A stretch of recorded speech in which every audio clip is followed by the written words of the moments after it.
Jonas, capítulo 1. Bom, eu quero saudar a todos com a paz do Senhor Jesus. Nós vamos estar orando agora já para darmos início. Já são 8 horas. Vamos orar neste momento então.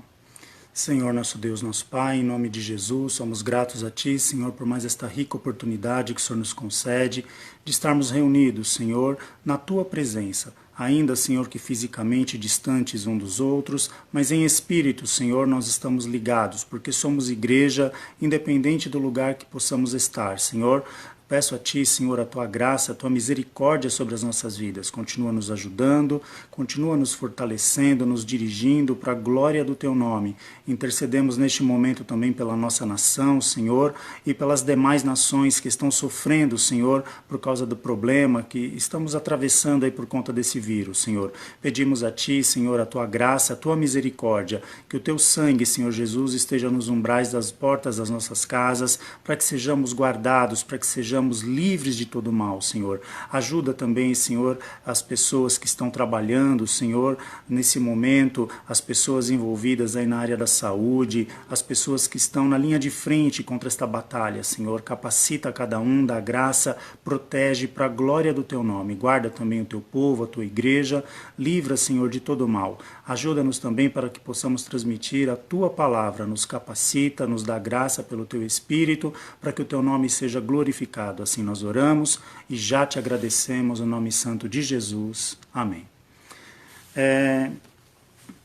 Hoje eu gostaria de convidar a todos para fazermos uma leitura no livro do profeta Jonas. Livro do profeta Jonas, Antigo Testamento. Se ajudar, está depois de Gênesis e antes de Apocalipse.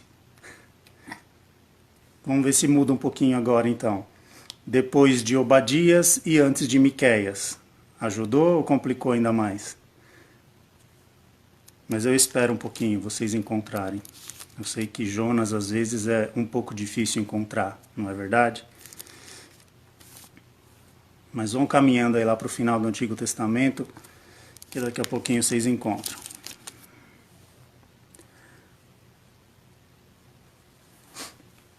Livro do profeta Jonas, capítulo 1, a partir do versículo 1, diz assim: E veio a palavra do Senhor a Jonas, filho de Amitai, dizendo: Levanta-te, vai à grande cidade de Nínive e clama contra ela, porque a sua malícia subiu até mim. E Jonas se levantou para fugir de diante da face do Senhor para Tarsis, e descendo a Jope, achou um navio que ia para Tarsis. Pagou, pois, a sua passagem e desceu para dentro dele, para ir com eles para Tarsis, de diante da face do Senhor.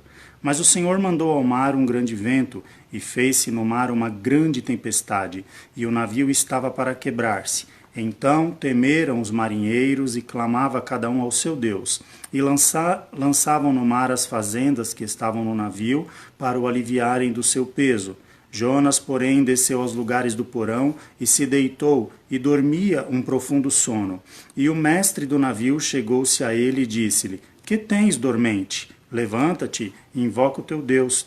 Talvez assim Deus se lembre de nós para que não pereçamos. E dizia a cada um ao seu companheiro: Vinde e lancemos sortes para que saibamos por que causa nos sobreveio este mal. E lançaram sortes, e a sorte caiu sobre Jonas. Então lhe disseram: Declara-nos tu agora, por que razão nos sobreveio este mal? Que ocupação é a tua? De onde vens? Qual é a tua terra? E de que povo és tu? E ele lhes disse: Eu sou hebreu, e temo ao Senhor, o Deus do céu, que fez o mar e a terra seca. Então os homens se encheram de grande temor e lhe disseram: Por que fizestes tu isto? Pois sabiam os homens que fugia diante do Senhor, porque ele lhe o tinha declarado.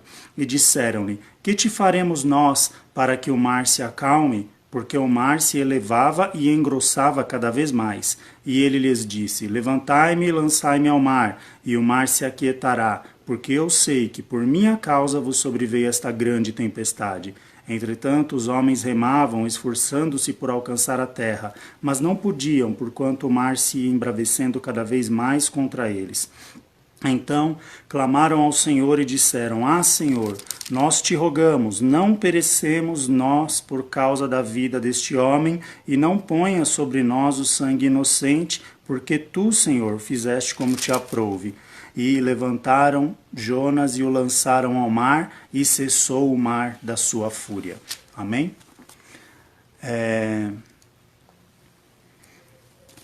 Nós vamos falar um pouquinho aqui sobre a passagem de Jonas, mas esse texto nós lemos para nós falarmos sobre um assunto que eu vou discorrer aqui de uma forma breve. Eu gostaria de falar um pouco sobre escolhas, né? Existe uma situação difícil, acredito que para a vida de todas as pessoas, que é o momento de nós tomarmos escolhas, fazermos escolhas ou tomarmos decisões. Este é um ponto difícil e um ponto crucial das nossas vidas. Sempre é muito difícil tomar decisão, alguma decisão.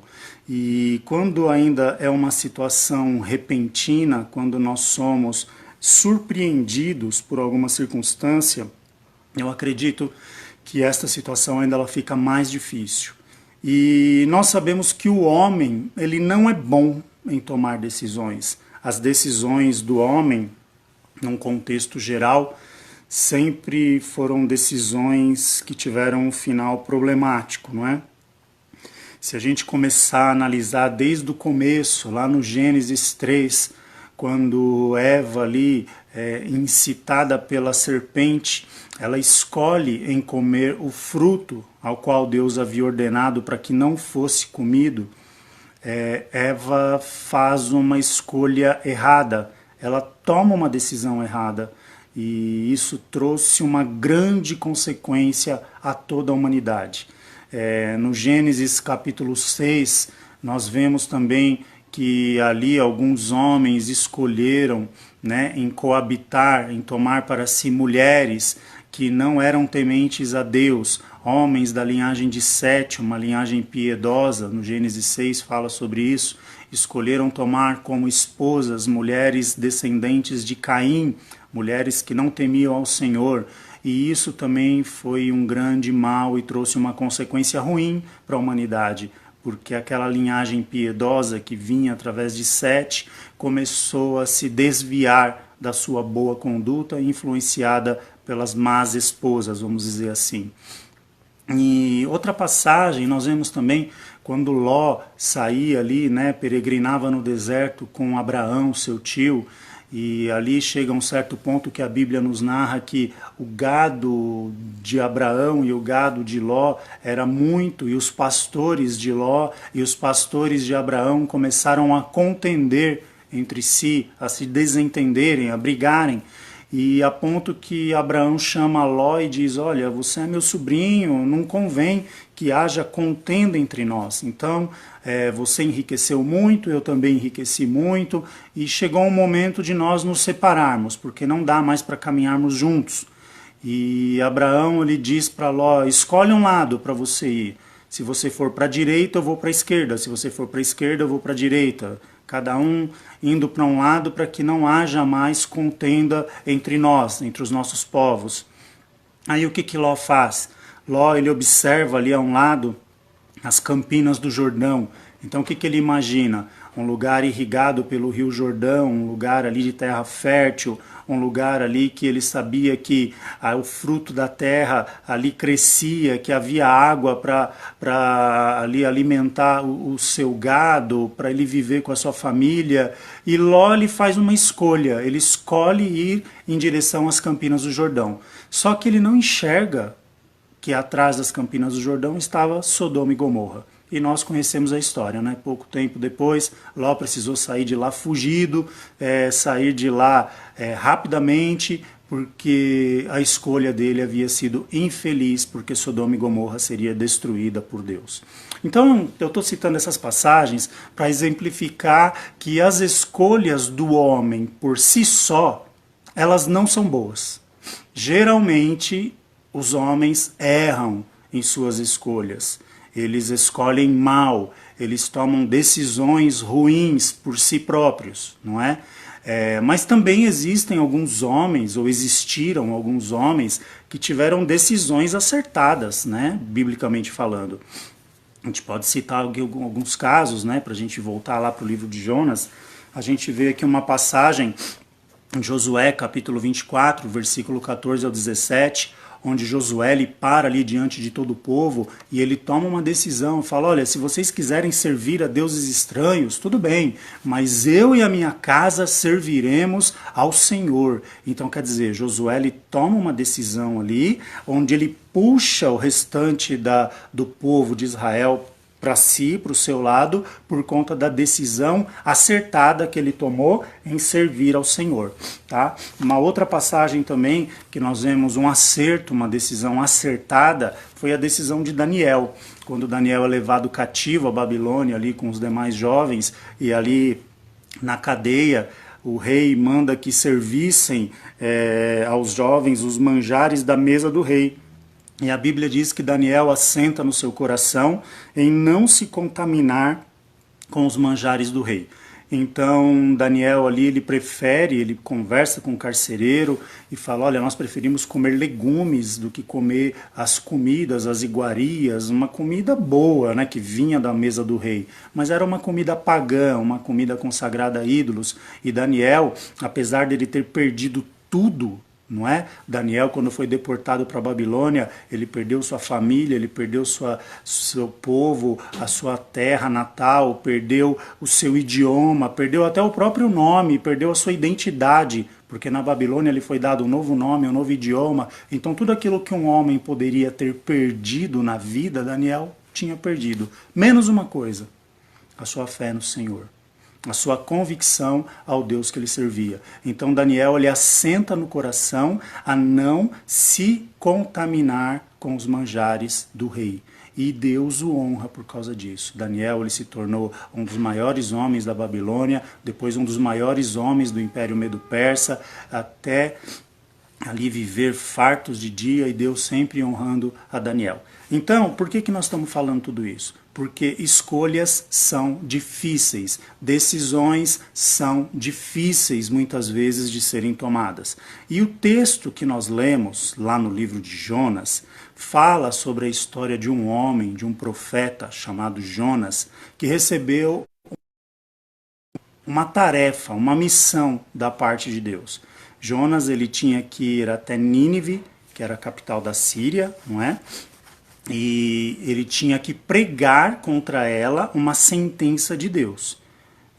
O trabalho de Jonas era ir até Nínive e pregar que em 40 dias Nínive seria destruída.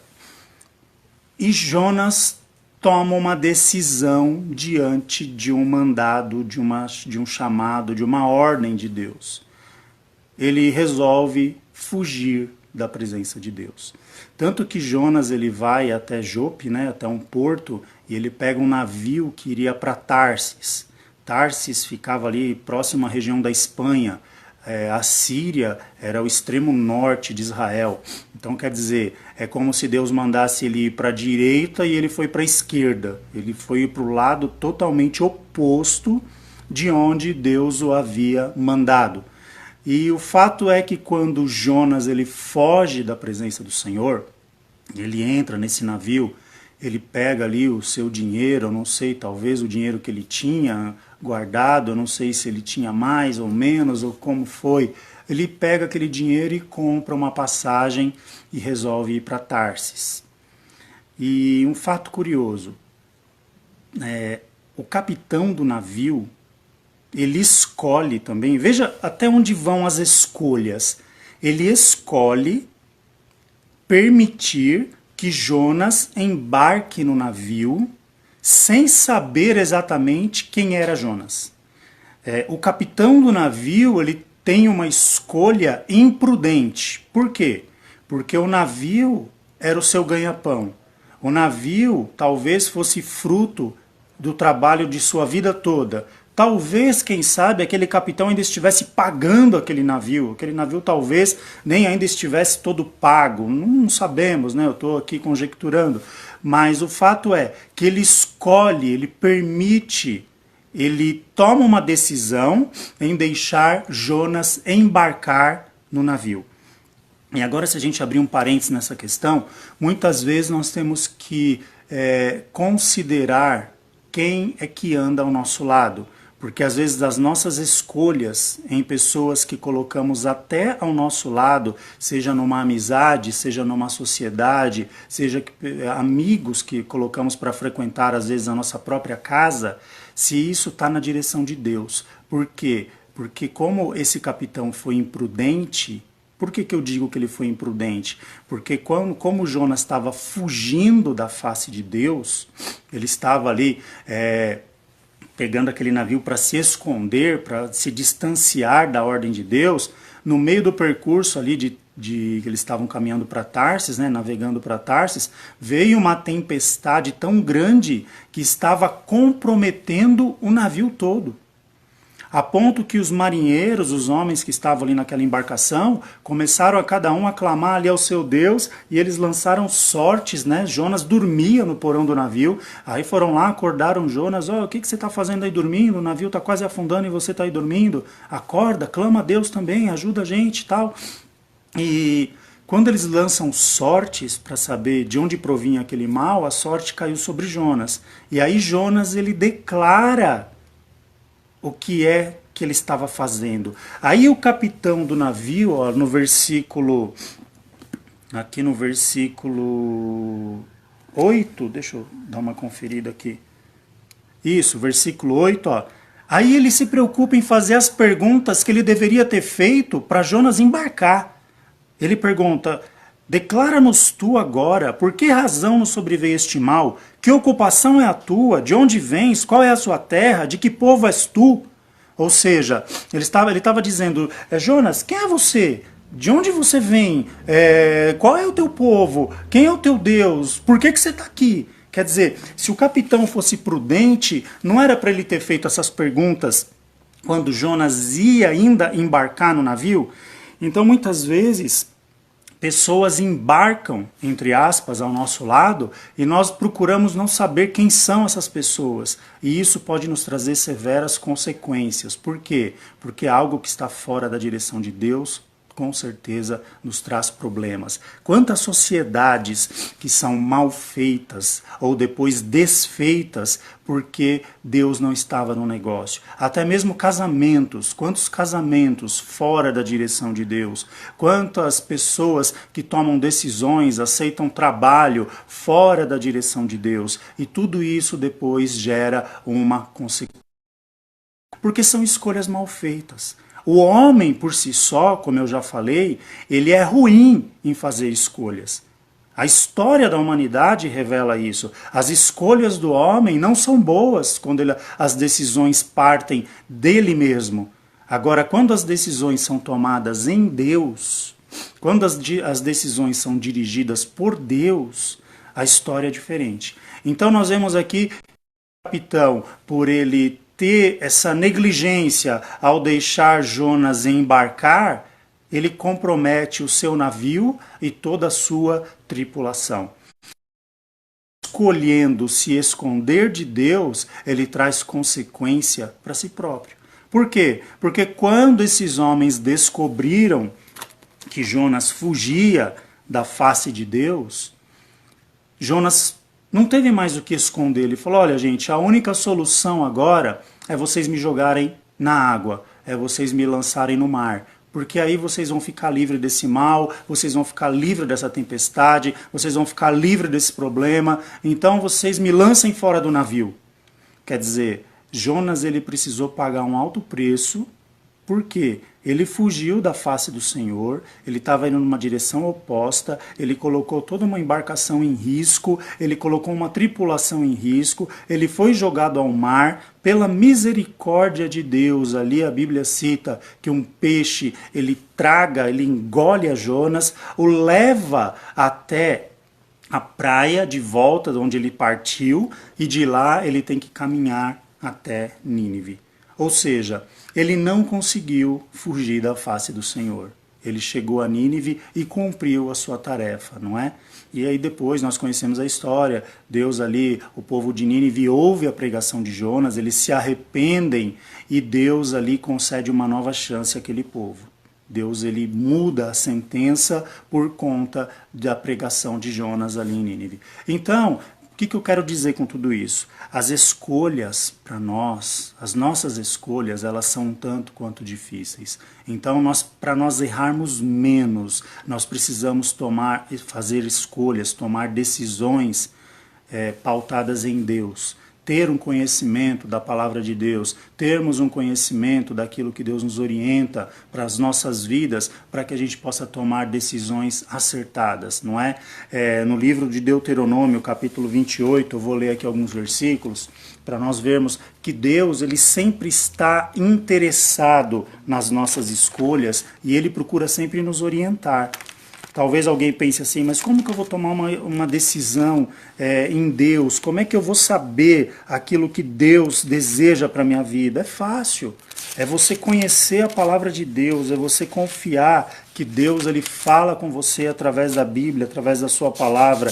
E nós vemos aqui em Deuteronômio capítulo 28, os versículos de 1 a 4, diz assim: E será que, se ouvires a voz do Senhor teu Deus, tendo cuidado de guardar todos os seus mandamentos que eu te ordeno hoje, o Senhor teu Deus te exaltará sobre todas as nações da terra, e todas essas bênçãos virão sobre ti e te alcançarão, quando ouvires a voz do Senhor teu Deus. Bendito serás tu na cidade, e bendito serás no campo. Bendito o fruto do teu ventre, e o fruto da tua terra, e o fruto dos teus animais, e a criação das tuas vacas, e os rebanhos das tuas ovelhas. Bendito o teu cesto, e a tua amassadeira. Bendito serás ao entrares, e bendito serás ao saíres. Ou seja, quando nós damos ouvido para as instruções do Senhor, as nossas escolhas, elas são acertadas, não é?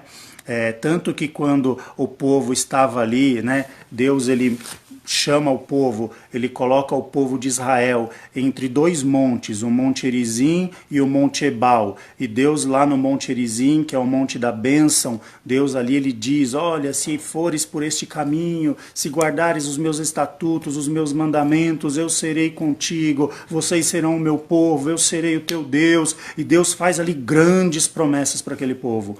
Mas ele também diz, olha, se vocês pegarem o outro lado, que é o do Monte Ebal, que é chamado ali do Monte das Maldições, se vocês escolherem esse caminho, vocês passarão por dificuldades, perderão as suas batalhas, as suas guerras, vocês adorarão deuses estranhos, vocês não terão o Senhor como seu Deus os conduzindo pelo seu caminho. Então quer dizer, Deus ele mostra a direção e ainda dá a dica, vai por aqui. Né? Jesus em Mateus 7, capítulo 7, versículos 13 e 14, ele não diz assim, porfiai por entrar pela porta estreita. Ou seja, Jesus ele apresenta duas portas, veja a escolha aí, a porta larga, porque ele diz assim, larga e espaçosa é a porta que conduz à perdição. Então Jesus ele mostra duas portas, a porta estreita e a porta larga. Só que Jesus também dá a dica, ele fala porfiai por entrar pela porta estreita. O que é porfiar? É você lutar, é você empreender um esforço para conseguir continuar por aquele caminho.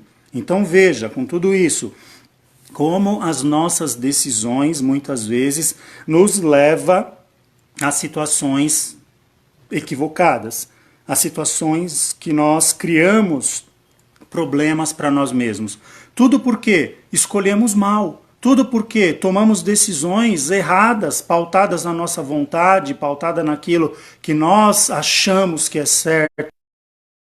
Ele é o Senhor absoluto das nossas vidas. Jesus, ele tem um caminho para que a gente possa trilhar e errar menos. Por quê? Porque nós somos falhos, nós não somos perfeitos, nós não somos pessoas que podem dizer assim, não, porque tudo que eu faço eu acerto em Deus. Não, nós erramos. Mas se nós tomarmos atitudes em Deus, se as nossas escolhas forem pautadas em Deus, nós com certeza erraremos menos. Nós podemos parar e pensar assim, mas e agora?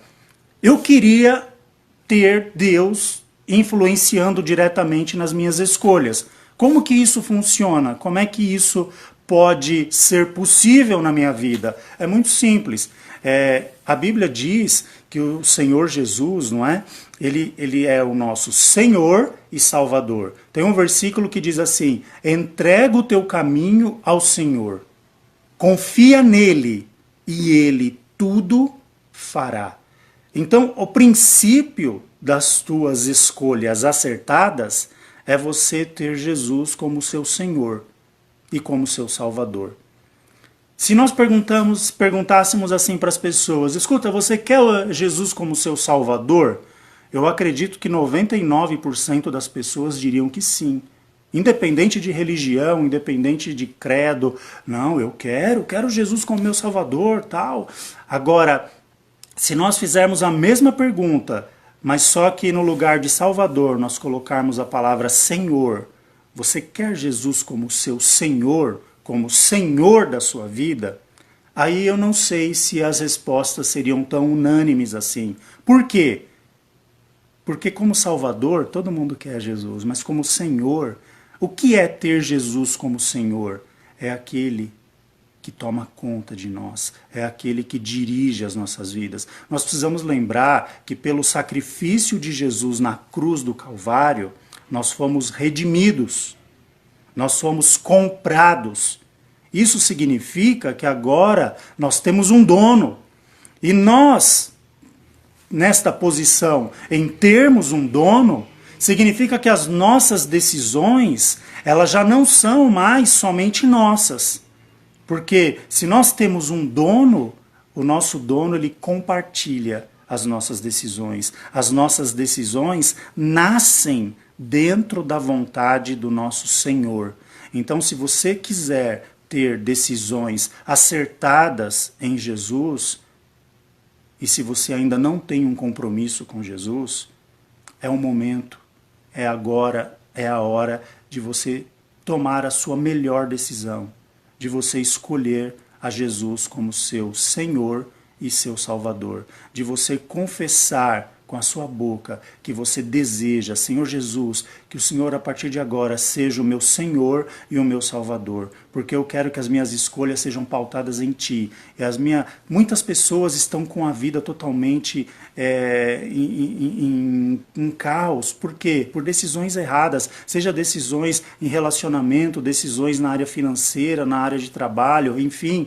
As pessoas precisam de Jesus para terem decisões acertadas. Então, nesse momento, nós, cada um de nós, podemos nos dobrar diante do Senhor e falar: Senhor, eu quero que a partir de agora o Senhor seja o meu Deus, seja o meu Senhor, seja o meu Salvador, e que as minhas decisões sejam pautadas em Ti, porque eu também quero tomar decisões acertadas, eu também quero ter uma vida conduzida e dirigida por Ti. E eu tenho certeza que assim como Deus um dia fez na minha vida e na vida de tantos outros que estão nos vendo aqui agora, Ele também pode fazer na sua.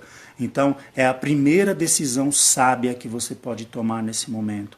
É você querer ter uma nova vida em Cristo. Por quê? Porque todos nós já tivemos a nossa oportunidade. Eu uma vez disse ao Senhor: Senhor, até aqui eu fiz do meu jeito.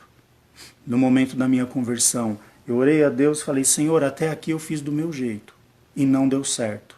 Daqui para frente, eu quero que o Senhor faça do seu jeito. E de lá para cá, as nossas vidas vêm sendo transformadas. Erramos? Claro que erramos. Como eu já disse, nós não somos perfeitos. Mas, em muitas coisas também, acertamos. Por quê? Porque o Senhor, Ele passa a dirigir as nossas vidas. Então, aquele versículo que eu disse há pouco: entrega o teu caminho ao Senhor, confia nele, e Ele tudo fará. Esse versículo ele é para hoje. Ele não foi somente lá para o passado. Ele continua valendo para mim e para você nos dias de hoje. Entrega o teu caminho ao Senhor. Confia nele e Ele tudo fará na tua vida. Amém?